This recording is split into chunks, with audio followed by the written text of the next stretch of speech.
All right, so everybody that's listening to us, if you're listening to us on one of the radio stations, we are grateful for that. Keep listening. If you're listening to us on one of the podcasting sites, we're grateful for that also. We're growing slowly but surely on the podcasting realm. Really appreciate if you like, subscribe, share. We will be having a returning guest on today. He's a good friend of mine. He does a lot of great work. He's got a good book out, American Grit. I hope that people listening to this, once they hear a little bit of that story, go out and get the book at your local bookstore or on Barnes and Nobles, Books a Million, and then we'll go to Amazon last because we do hope that you support small businesses first. But it is johnsuzuki.com for the website. He does have a podcast. You can check that out as well. We're going to talk about that too. John, thanks so much for always coming on. Always good to see your smiling face, and we'll be Wanted to talking see, about a lot of great things today. oh my gosh, it's wonderful to see you again, Rob. Thanks for having me back. All right, so John, let's kick this around. First off, let's start out with the book. We do want to tease that again for people that are new listeners. Again, American Grit. It is a very good story. I hope that the young people listening really learn from history because if you don't learn from history, you're bound to repeat it. That's Unfortunately, in right. America, we don't learn from history very much. That's why we repeat it pretty religiously. But let's talk about American Grit and what made you want to write the book, John? So yeah, I'll tell you, it's an amazing story that I stumbled across, and as I found it, I realized it was a story that the world needed to know about. And it's when people think of history, including me, I'm like, ooh, history, whatever. This is an amazing, amazing story, and it's a true story. I call it the greatest love story ever lived. And it's love for family, love for country, love for making the world better. And I wrote this book initially to inform and make people aware that this part of history actually happened. Because not only do we not learn history, a lot of people are trying to erase it.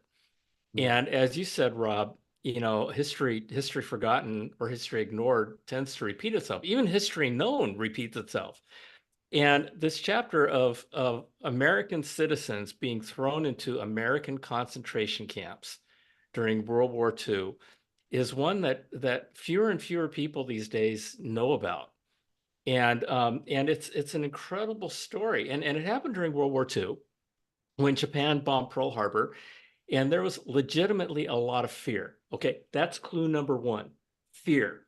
Do you think there's a lot of fear in the world today? Well, yeah, right? And it was legitimate fear. And so somebody came up with the misguided idea that, because there was a risk of the Japanese attacking the West Coast, which people were legitimately concerned about, anybody who looked like the enemy needed to be imprisoned. Yeah. And this included 120,000 people, two-thirds of whom were American citizens, 50,000 of whom were children and babies. And they threw them into these concentration camps where people don't belong in the deserts and swamps of America, um, because they look like the enemy, because Yeah. it was strictly racial. Right. And when you think of I mean, these people had to live in shacks that were made out of pine lumber and tar paper. They were behind barbed wire fences with armed American soldiers pointing their guns at them. And out in the middle of nowhere, where the temperatures were over 100 degrees in the summer and below freezing in the wintertime.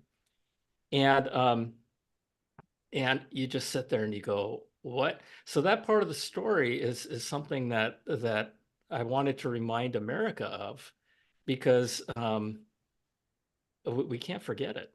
We can't forget it. Well, we're seeing this in, first of all, I'll even backtrack before I even say what I was going to say, John, because we're seeing this as far as in schools, whether it's grammar schools, high schools, they are not teaching any history That's right. courses. That's right. And it's really sad. Again, and I know this is kind of a toxic topic as far as those monuments go, and that was big in 2020 and even a little before that, 2018, 2019. I feel like it started more so under the Trump administration. where people would get real riled up and want to shut down the Confederate flag, take it down, I should say. Right. They wanted to make sure that the statues were moved or taken out. Listen, whether you agree with the statue or not, whether you think the person that the statue is about is good or bad, it's about learning history. You cannot just get rid of statues, flags, That's because you right. don't agree with that. You have to learn from it. This country was founded on freedom of speech and expression. And it seems like, especially in the past 4 years, they're trying to take this away from people. And Yeah. we should be trying to fight to keep this in our country, because we're going to end up like China eventually if we don't put the clamps on this. Yeah, it is amazing how much the world has changed in the last 5 years. It's just it's really amazing. I am not a supporter of slavery, obviously, but I mean, we take down all these, we erase history. Right. We the young people don't learn it. They don't learn it, and it's not to be celebrated; it's to be made aware of. And as long as you're talking about our government, the second reason why I wrote this book was to inspire people, because there's so much fear in the world today, as I mentioned, and Right. our government isn't helping things. In fact, they're helping it along. And a big part of this book, the subtitle is "From a Japanese American Concentration Camp Rises an American Hero." And what happened was that there were men who volunteered out of these camps to fight and die for the United States Army, who was the same army that put them and their families in those camps, and the same army that kept their families in prison when they went off to war. And these men joined a segregated Japanese American war unit called the 442nd Regimental Combat Team. The 442nd went on to become the most decorated war unit in the history of the United States for its size and duration. And you go, first of all, who in their right mind would volunteer for the Army out of the camps? And then they went on to become some of the most decorated heroes in the history of this country. And when you think about that, and the thing that just absolutely amazes me and inspires me is that these people had a choice. They had a choice of being victims. They had a choice of blaming the government and blaming the army and blaming whoever they wanted to blame. But Mhm. when you blame others for your circumstances, you're giving away your power, because you're giving it to whoever you're blaming. These guys refused to be victims, and they chose to find a way to prove their loyalty, to find a way to get them and their families out of the camps by proving that they deserve recognition as Americans just like everybody else. And so it was a choice. And one of the things that I really encourage people to understand is that your life is your choice. Your life today is the product of the choices that you've made. And your life in the future is going to be the product of the choices you make from here on out. And so I use this as an example because not very many people are living today in concentration camps, but or internment camps, or God, what extermination camps. I mean, for crying out loud. And so they Well, chose, and everybody has a choice. Everybody has the choice to in their life, especially in this country, as we celebrate Independence Day coming up. listen, I'll Um, tell you, you John, know, just to interject quickly, there were internment camps as not as bad as what you're talking about, but they were very close to being at that aspect of this back in COVID in Australia. yeah, It was really bad. Canada had issues too. So we were, if we didn't have multiple people around the country stand up and fight against this, and we had that's right. thousands of people fight against this, we were getting close to that point in this country where, again, no one was doing, slave work, but there was going to be a lot more Rounding people up. suicides, yeah, and Yeah, a lot of issues going on with the cards, the medical cards, we'll just say, because we don't want to get censored here. That was going on back in 21. So it was very close to that here. And listen, if we don't put the It can clamps down happen. on the It government, can then happen. it will get to that point. What you wrote the book out and what we're speaking about right now, no And doubt. think back to 9/11. Yeah. 9/11 happened, and somebody came up with the misguided idea that all Muslims are terrorists. And Mhm. somebody else came up with the idea that we needed to round up all the Muslims. What's really interesting and a very little known story about that was that a gentleman named Norman Mineta, Japanese American, Mhm. when he was 10 years old, he was thrown into one of these camps. He was the transportation secretary for George W. Bush. And when they came together and George W. asked his cabinet and his advisors, what do we do? He said, whatever you guys come up with, do not come up with the same solution that that man right there had to live through. And it was Norman Mineta.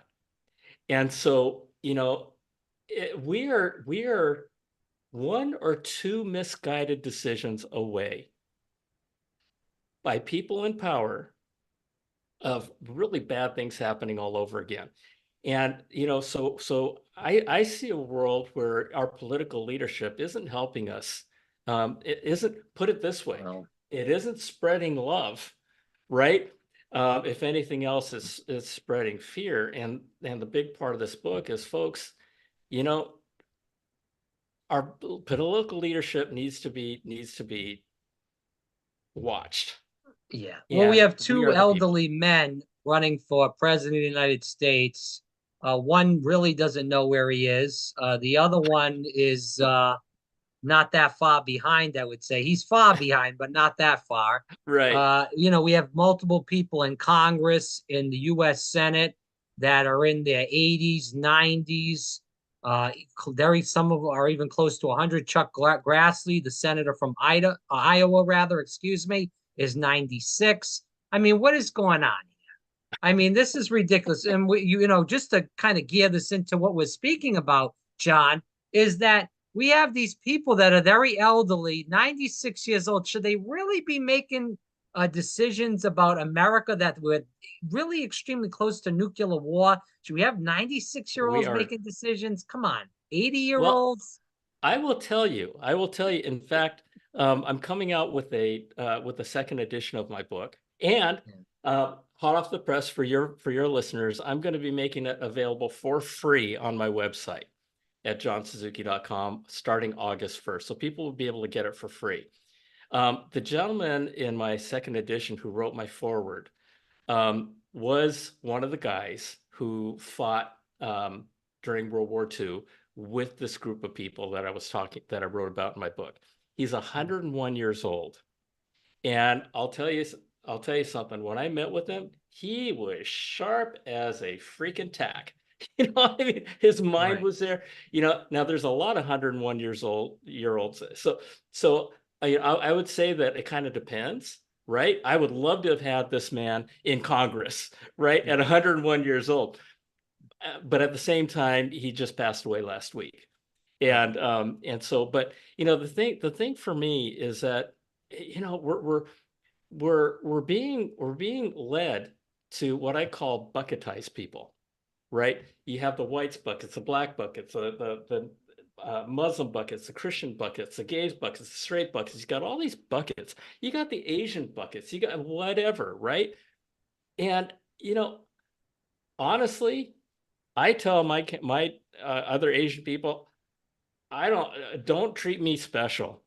Please don't treat me special. I don't want to be singled out as a category, right? If you look at Asians, you got Japanese, Chinese, Koreans, Vietnamese, you got all these different cultures, all these different languages, all these different ways of people, and yet we're bucketized into a single. I mean, look at Europe. Look at all the white cultures. And we got to bring back a little more love into this world. And that's what I think. That's why I'm so happy to be here, Rob, because I feel like that's what you're doing. That's what I'm doing. And our political leadership isn't doing it. So we're taking it upon ourselves to do it ourselves. Well, I do want to talk about what you're doing with your podcast in just a second, but just kind of to speak of what you just said. Again, it's not, everybody that's elderly is not, senile, but the Right. people that we have in power for the most part are not looking out for you and I. Yeah. They Okay. most Yeah. likely Yeah. are Yeah. somewhat senile, and it's a real big problem in our society. And this whole race baiting, white against black, white against Exactly. Asian, Asian Exactly. against black, Hispanic against white, is pumped up by the powers that be because they want us to hate each other. We go back to the That's Martin right. Luther King era back in the 60s. And Martin Luther King, the song and dance, as far as the speech, I Have a Dream, was nice and dandy. But Martin Luther King, where he died at that time, he was rallying black workers and white workers together to form unions. This story is not told a lot, again, because we don't have history courses in this country anymore. But that's what he was focused on, getting the workers together. We saw this in Staten Island, New York, where I interviewed this guy, Chris Smalls. He was all over national TV a couple of years ago. He started that one of the first Amazon unions over in Staten Island, New York. Staten Island is a Trump area. These people are white Trump supporters. This guy is a black guy wearing a do-rag. He was organizing along class lines. It's not about black, white, Latino, Asian, Native American. It's about negotiating and rallying people in class lines. And that's how he got that done. If you say, oh, well, you hate gays and I don't, so I can't have you in my group, or you're a Trump supporter and I'm with Biden, I can't have you in my group. We're not going to get anywhere in this country. And this That's is right. what the That's powers right. that be want, the division. Dividing us. And Divide. that's the way the Exactly. cookie crumbles right now. And Exactly. people don't talk about it. People don't want to admit to it. And all the gobbledygook nonsense on Twitter and social media, it's to do the divide, the race Yep. Yep. divide, and create that so everybody hates each other and we do not move forward as far as progress. And that division is exactly what I call the bucketizing of America. And Yeah. it's something. It's all about fear. And what's the antidote to fear? The antidote to fear is love. And we just need to bring a little more love into the world. And one of the things, and I have Martin Luther King up on my wall, and one of the things that he said was, judge a person not by the color of their skin, but by the content of his character. And I believe that. I believe that to the core of my being. I don't want you to judge me as an Asian. I just don't. Right? And I don't think anybody should be judged based on what they look like. But yeah, we need to bring a little more love into this world, and we need to break through these buckets and this division that our political leaders are trying to create. Want to get into the podcast. Obviously, you started that. It's Sure. growing a lot right now. You have all different people on talking about Yeah. all sorts of great conversations. Let's tease that with to the audience and just talk about what you do there, how it all got started, all the nits and crannies. Oh, okay. It's amazing. I started it on January 1st, and this coming Tuesday, I'm celebrating my 50th podcast episode. Oh wow. And it's just been wonderful. It's called Finding Better. And the idea of finding better is, I came to the realization a few years ago that there's just so much bad information going on out there. And people are going to social media, they're getting their news from social media, they don't know what to trust, they don't know who to believe.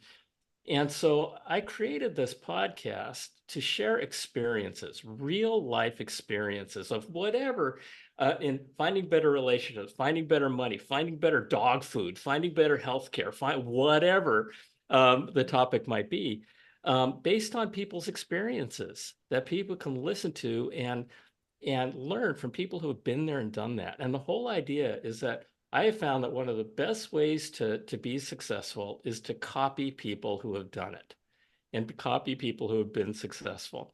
So I share my experiences, I share your experiences, everybody who comes aboard who has something to share. We're not selling anything. We're just sharing. It's just about giving a little bit back, and it's been wonderful. I have learned so much, and everybody out there, every person I see out there has some. Even my 4 and 6 year old grandsons have tons that they can teach us. And so, it's all about learning from other people's experiences, mistakes, other people's victories, and the idea being that's how they found better. Maybe you can learn something and apply it to your own life. It's wonderful. And I do hope people go on YouTube and check that out. Again, johnsuzuki.com. Yeah. You can check out everything in the kitchen sink, from the book to the podcast. There's all sorts of other little things on there that I would hope people looked at. Again, johnsuzuki.com. Definitely check that out. John, as we move toward the end of the interview, I know we've talked about history, politics, your This podcast, is fun. and Yeah. everything, in between. What do you hope that people get out of our conversation today? Here's what I hope. It goes back to a story that I learned a long, long time ago, and a lot of people have heard this story. But it's a story of an old man who's walking along a beach, and the night before was this huge storm that washed up thousands of starfish on this beach. And he sees a little boy in the distance throwing starfish back into the ocean. And he walks up to him and he says, "Hey, what you doing?" And the little boy says, "I'm throwing starfish back into the ocean." The old man says, "There must be thousands of starfish on this beach. You can't possibly make a difference." And the little boy looked down, he looked up, he picked up a starfish, threw it back into the ocean, and said, "I made a difference to that one." Right? And so what I hope, what I, what I want to help make people's lives better, because when you do that, when you make one person's life better, you lift the world. You really do. And so I hope people join me. I would love to, in that story, I would love to have seen people listening to the conversation coming in and then throwing starfish back into the ocean themselves, and a whole mob of people doing the same thing, helping starfish one at a time. And if we do that, if we can create that kind of feeling, we can move mountains. We can move mountains. It's just smile at people, and just be nice, Listen. and help people live better lives. Everybody needs help. Well, again, your show is bringing people together. It's Yes. also getting rid of all the toxic nastiness, whether it's on podcasts, social media, the list goes on and on. It is really sad that the country has really become extremely divided. And it's not just in the past 4 years. This has started since, I believe, 9/11, and it's just ramped up every year, a little bit more, a little bit more, a Yeah. little bit more. So I do hope people listen to this. Go to YouTube, Finding Better Podcast. Go to johnsuzuki.com. Get American Grit at your local bookstore or Amazon, Barnes and Nobles, Books a Million. The list goes on and on. But John, this will not be our last conversation. You know that this is our second conversation, but we've seen each other a bunch of other times virtually Yes, besides sir. that. And you're just such a breath of fresh air. And I'm not just trying to throw smoke up your behind. I'm trying to tell you the truth here, because it's nice, easy listening as far as your voice and how you bring the topics we speak about to the table. So thanks again for coming on. And again, I hope people go to johnsuzuki.com. Thank you, Rob. Thank you for having me. I love you. And presuming that it's about 4th of July, happy July 4th season. Yeah. Happy July 4th to everyone else listening. Yeah. And we'll talk to everyone soon. Thanks so much.